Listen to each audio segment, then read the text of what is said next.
What's happening, everybody? Willie here at the Great Outdoors. I am about to put out a video for you here that on normal circumstances I probably wouldn't have even completed it and carried on with it. I decided to go ahead and just finish it off. So I'm obviously making this intro after the fact of this video. I wanted to go out, it was kind of warm, and I was going to take the monkey, the blue one, and take a couple of rods and reels that I just got through working on. One was this really cool Daiwa 9850A. I put it on a rod that I really shouldn't have put it on, but I put it on a Shimano scimitar. Put it on a really heavy rod. It was like using a 7-foot sapling to try to fish with. But it did launch this thing with 8-pound line way out there, and that's what we needed. So that and the second Mitchell 304. Now I say Mitchell and Mitchell only because that's what it is. It is just a Mitchell 304. It's not a Garcia Mitchell. I decided I was going to take these two rods and reels, take some camera stuff with me. Nice heavy jacket because it was cold. And if nothing else, at least get these reels out there, blast them into the water a few times, make sure they function like they should, and come on back home. Which really I didn't have any high hopes for having an actual video. However, I did manage to catch 3 fish. One really nice crappie and a couple of little bass, and then we missed a few little ones, little dinks that were hiding around the corners there. I just kind of missed those guys. A lot of that had to do with that heavy duty rod I was using.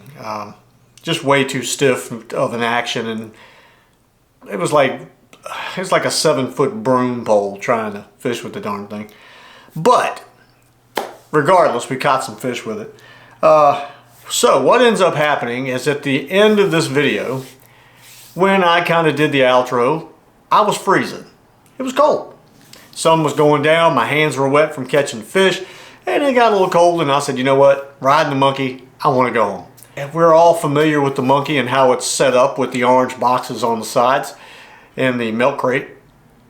I put all my camera stuff in one of the orange Pelican boxes, closed it, and headed back home. Well, there's something missing from that. It should have been put all the camera stuff in the box, closed it, latched it, and then headed home. I didn't do that. I just closed it. So we left. I got about 3 miles into the journey, and actually I got home. I got home, pulled into the driveway, and when I got off the monkey, the box was laying open and nothing was in it. SD cards, cables, GoPro, little bracket hangy doo-dah thingies, all kinds of stuff for that last GoPro, my very last one. And needless to say, I turned around and went back immediately to try to find everything. Most stuff I found. Got all my SD cards. That's a good thing. All my cables, my USB cables, and my fishing license that was laying in the road. Hard to miss that. Unfortunately, this is my GoPro. Yeah, she's dead. My battery pack that I just bought, the extended life battery pack, 40 bucks, gone, crushed. Cars ran over top of them. So anyway, we are going to go ahead and show that video. Now there's nothing, there's no damage video, none of that, no ride home, none of that stuff. So you don't know when it happened or whatever. But anyway, on with the video.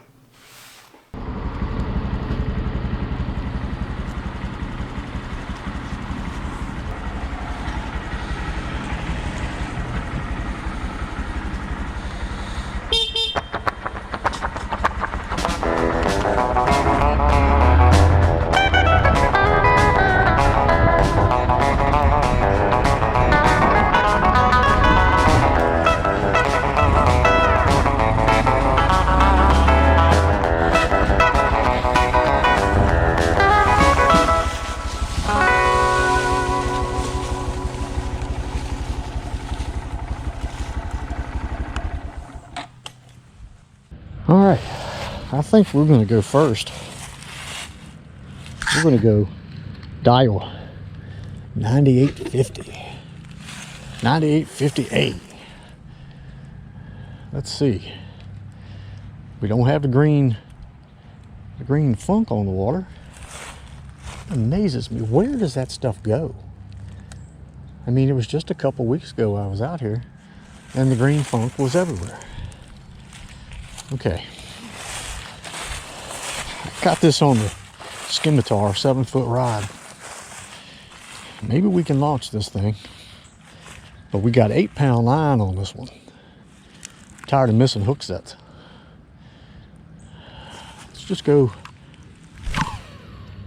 over there first. That's a good cast. Good cast. Of course, I had to throw it in the only spot that there was funk in the water. We just got a bump. We are getting bumped, and we ain't even out there deep. Oh, I missed him though.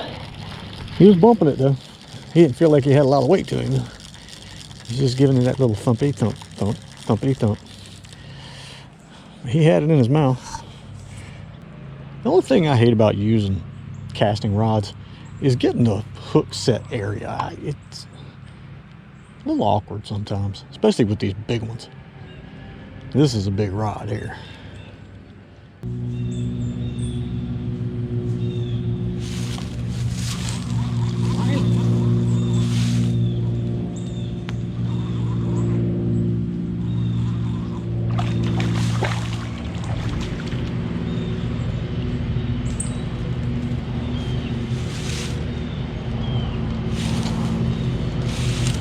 Honestly, I didn't think that was ever going to happen.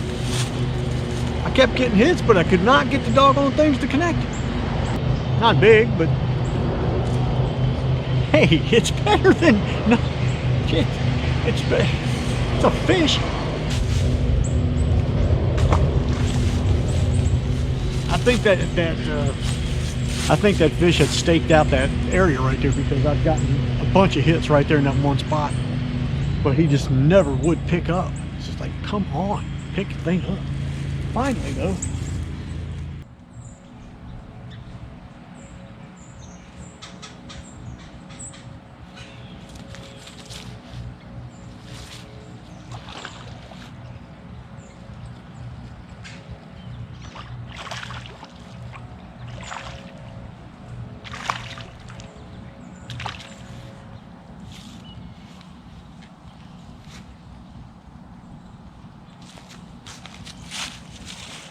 The streak is broken.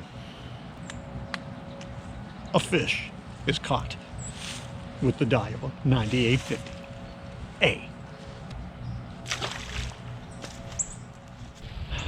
So remember that whole turn the camera off thing, and here's why you turn the camera off.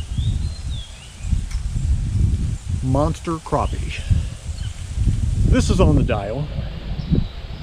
I have never really cast it in a place that I never cast just because it's very hard to get fish out of the water. But hey, you know. So I'm getting ready to leave. I'm freezing. My hands are just frozen solid, and the sun decides to come out. Of course, it's going down behind the trees over there, which means that it's going to get even colder here in just a few minutes. Going to get back on the monkey and head back to the house. Those are both good reels, the 304. The only thing about the 304, the Mitchell, that I don't care for, it doesn't cast very far. And it's not just that one. The other one that I have too does the same thing. And I don't know if it's a spool design or something like that. The line just does not come off of it well. And I've tried 4, 6, and braided line on it, and on the other one anyway, and then got 6 pound on this one. Just not coming off very well. Put a lot of weight on it, I imagine she'll blast something out there. But as far as doing smaller, you know, things like that, if I had a heavier, like a whopper plopper or something like that, you know, where I could really blast it out there, I think it would be okay. But just strange, just one of those things you notice. And the Daiwa, I'm gonna get that real quick.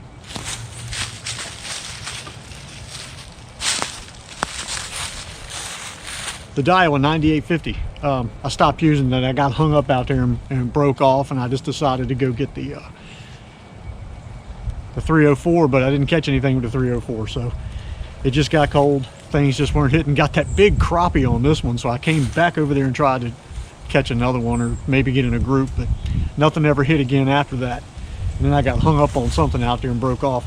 But this is not a bad reel. Of course, it's a Daiwa. It's not like it's a South Bend or something like that. It's a good reel. Slow retrieve. I don't know what kind of gear ratio it has, but it's slow. It's not, you're not bringing in anything fast.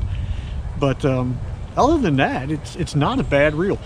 The drag system on it is kind of a 3/4 drag. You don't just keep tightening until it stops, or well, you do actually until it stops. You don't just keep on tightening. It goes. Let me see if that's one. Let me see if that's one full rotation. We're right over here. Let's say we're at 3 o'clock here.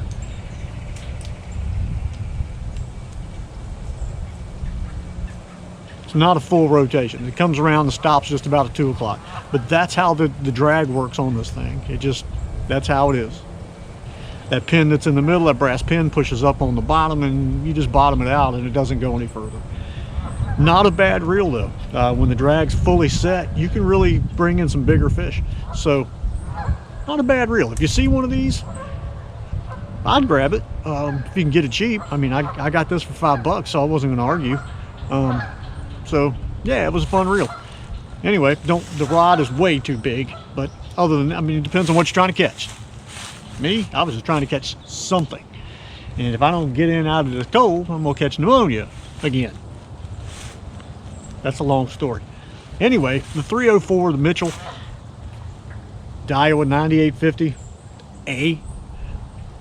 So that means there was a 9850 something before this. To look into that. Anyway, very cool reel. Had a fun time with it. Don't know what I'll do with it. It may never see the light of day again. I doubt that. Might be a good Dan Selvig reel. He likes catching them big old carp and things like that. This would probably be good for him. I'll have to talk to him about that, see if he wants it. Anyway, getting on the monkey, putting my jacket back on, getting some gloves on my cold frozen hands. This was a short video. Nothing long about it in any way, shape, or form, but we caught a couple of fish, and you got to see these things do actually work, the ones that we got from the flea market. So anyway, thank you guys for watching. I appreciate it very much. Hope you all had a great Thanksgiving. I'm going home, eat me some leftover turkey for dinner. See you on the next one, whatever the next one may be.